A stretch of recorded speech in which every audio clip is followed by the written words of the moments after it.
মাহে রমজানের প্রথম ইফতার দেখানোটা ভিজুয়ালি যেমন একদিকে ভালো নয়, আবার ভালো।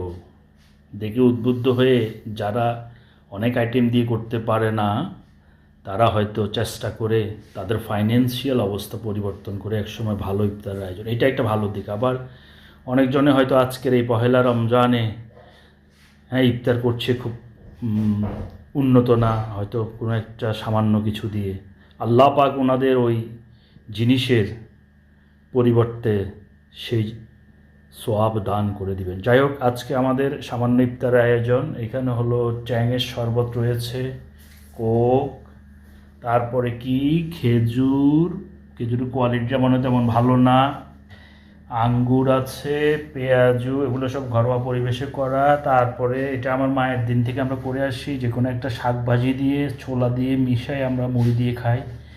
এই জন্য লাউ শাক ভাজিটা আছে, ছোলা, মুড়ি, তারপরে আর কি করেছে, এখানে হলো বিরিয়ানি, সব আয়োজন করেছে। আমাদের ঘরে একজন আছে বিশিষ্ট ম্যানেজার, হোম মিনিস্টার, উনি করেছে সালাদ, উনি বেগুনির কোয়ালিটিটা এরকমই রাখে সব সময়, বাজারগুলোর মতো ফাফানো ফুলানো করতে পারে না।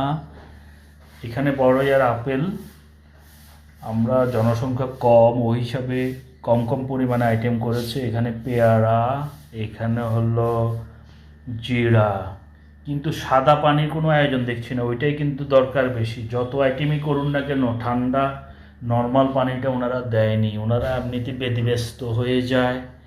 যাই হোক, আল্লাহ পাক রব্বুল আলামিন আমাদের কিসমতে এটাই রেখেছে, পহেলা রমজানে আমরা এটা দিয়ে ইফতার করবো ইনশাল্লাহ। আপনারা যে যেখানে আছেন করুন, আমাদের জন্য দোয়া করবেন। আল্লাহ হাফেজ। মাহে রমজান।